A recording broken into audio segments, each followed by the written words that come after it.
Hello there, art enthusiasts and chess lovers. Welcome to my creative haven, my little cove of creativity. I'm Andrew Joseph Keith, and in this video I'm thrilled to take you on a journey, a little behind the scenes look at my latest project, which is sculpting a chess set.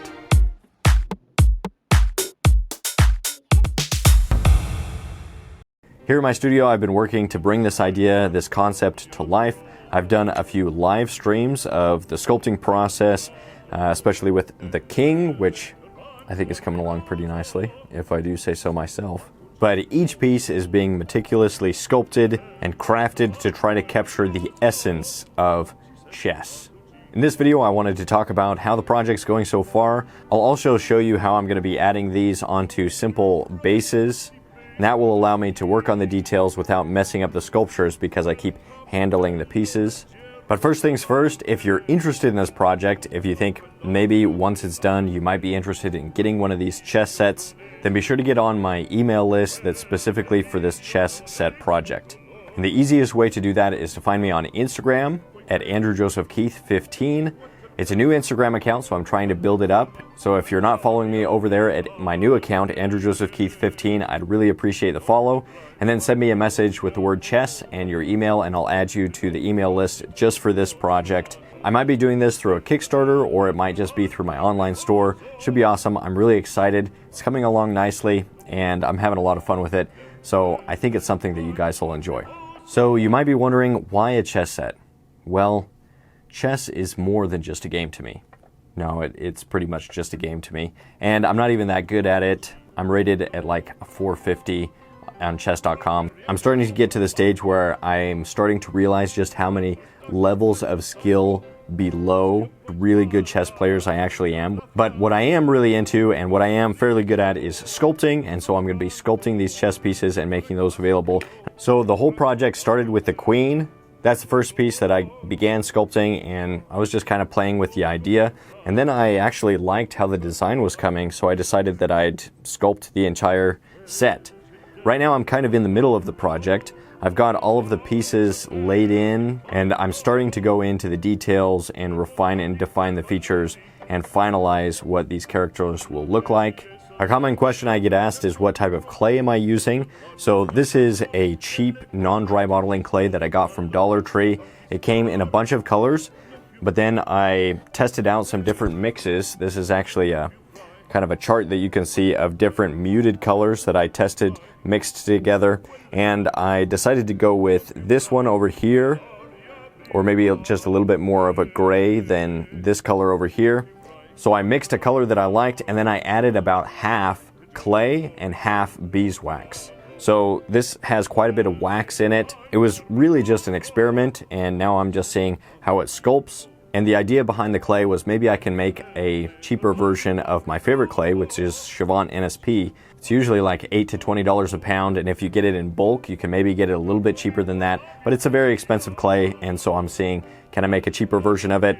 I don't like this clay as much as the Sculpting NSP medium, but it's working. I'll show you my process for taking something that you might have started by hand, sculpting by hand, and if you want to add it onto a base. And this will allow me to hold the base, work on the details, without having to handle the sculpture and mess up the details as I'm working. So ideally, you would make these bases and then you just attach the clay on right from the beginning. But I didn't do that, so I'm doing it later on in the process. These bases are just a piece of wood with a screw screwed into the middle of them. So very simple, very straightforward. So I have a heat gun. This one I got from Harbor Freight, and it allows me to heat up these bases, so I make sure that I get a good attachment. So what I'm gonna do with this one is go ahead and cut the moquette that I have in half to the height of the screw. And that way I can separate it out. It looks like his shoes, his legs. Maybe that should be part of the design. Boop, boop, boop, boop, boop. Bishop walking across the board diagonally.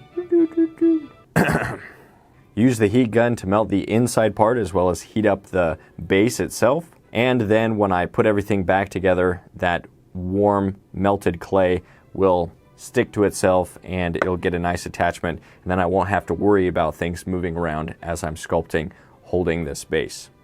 And push that together. Come in with a tool And while I'm pressing the two sides together, I'm just going to kind of mix this clay in with itself. So I'll need to re-sculpt the bottom of that, but I really just want to make sure that there's a good attachment so that things aren't coming loose as I'm sculpting. That's the important thing. And with these sculptures, as I was making them, one of the most important things for me was to make sure that there was an attractive design from the side view and from the front view. I felt like chess pieces, because they're turned on a lathe and they're usually decorative and have some nice curves and flowing lines, to incorporate that into these sculptures, even though it was going to be stylized in a little bit different way than your typical chess piece. So I was really paying attention to the silhouette from the front view and from the side view, and then trying to blend those silhouettes together in a way that was interesting. If you're interested in sculpting and chess, you might consider sculpting your own chess pieces, doing your own design to have your own take on it. This is going to be the AJK chess set. But if you guys do a similar project, I'd love to see what you guys could come up with. Okay, let's go ahead and do the pawn next. And let's try another method. So let's say you don't have a heat gun and you just want to make a good attachment. So I'm going to just go ahead and add some clay around. Try to really press it into that baseboard. And I've just warmed this clay by hand. I found that it's a little bit more tacky, or it sticks to itself a little bit better after you've worked it a little bit by hand, which a lot of clays are like that. Do some clay coming up the screw, some clay on the base. Oh, and I forgot that I actually put a nail inside, I think a couple of nails inside of this one, just to give it some extra support. But with the screw there, we don't need that nail. So, and then I think there's also one in the head that goes down into the neck. And so if you're doing a sculpture and you just feel like it needs some extra support, you can take a nail or a section of thick wire and just stick it down into the sculpture, and that'll help keep things together as you're working on it. Okay, there we go. Got that split. Now I'm gonna go ahead and push it down. Oh, we caught the nail in the head. So there you can see the nail that was in the head going through the neck. I'm gonna take that out too. Let's go ahead and press down the sculpture onto that base. Push those sides back together. Doing it as a child, I like the idea of doing the pawn as a child, because with children, they have like unlimited potential, and that's exactly what the pawn is. The pawn piece doesn't have the ability to do as much as some of the other pieces in chess, but it has more potential than any other piece. It can become any other piece other than the king. And then I think there's also some interesting symbolism with war. You know, it's typically the youth, you know, certainly younger people that pay the price for war, and there's these older people that are sending out the youth to fight the battles.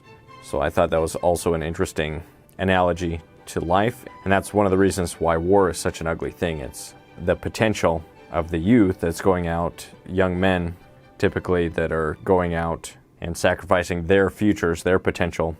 So I think that's good for that one. Feels pretty good. And I'll go ahead and attach these to the base as well. The rook, I think, is coming along really interesting. The castle, I wasn't sure how I was going to do that, because some castle, I mean, the average castle piece on a chessboard is just an actual castle. But I didn't want to do that because I like figurative stuff. I like sculpting people. So I was like, oh, well, what if it's like this mercenary character with a helmet that resembles the castle? And so that was really fun, and I like this kind of open slot at the eyes. It just has kind of this dangerous feel to it, and kind of a thick, muscular build. So that was a fun design. And while I'm adding this on, if you guys have something that you'd like to see in upcoming videos, sculpture or tutorial that you'd like to see, please let me know, and I will try to make it. I'm trying to grow my YouTube, and one of my New Year's resolutions was to try to get 100,000 subscribers. Right now I'm at 50,000. As I'm adding these on, you can see I'm losing a lot of the detail, which is why it's so helpful and useful to do this at the beginning before you start with the details. But we can always resculpt. And the nice thing about that is you get better with every time you resculpt a feature. You get just a little bit better. You understand just a little bit more. But if you're going to do this project, you might as well attach it well to a base right from the beginning. And now, these pieces aren't going to wobble around as much. They were like falling all over the place earlier. And while I'm fixing those up, if you're interested in sculpting, be sure to check out the figure sculpting course and the portrait sculpting course that are available over at Proko.com. Proko.com has some amazing courses, and my courses are no exception. They are a lot of very helpful information, everything I wish I would have known when I started sculpting the figure and the portrait. So if you're ready to take your sculpting to the next level, I hope you'll join those courses and see what you can do. I'm just kind of taking the clay and pushing it back and forth between the two sides to make sure I get a good attachment, and I can re-sculpt all of this later. If you guys have any suggestions on how I could make these designs better, I'd love to hear those. I'm inviting those suggestions. When you get suggestions on how to improve your sculptures but you didn't ask, a little off-putting, but I'm inviting you guys. So if you have suggestions on ways to improve the designs, I'd love to hear about those. Be sure to watch out for my live streams. I'll try to do those more often. And if you want to see more of the sculpting process of like the king and some of the other pieces, you can go to those past live streams and watch those. Now that I've got these secured onto some bases, I'm excited to start working on the details. My goal was to finish them this week. I don't know if I'll get that far, but this is my progress on them. Hopefully you guys are interested. All right, I think that's enough for this video. Be sure to get on my email list. Go over to my Instagram, AndrewJosephKeith15. Send me a message with the word chess and your email, and I'll add you to the email list just for this project. Stay creative, stay productive. I'll see you in the next one.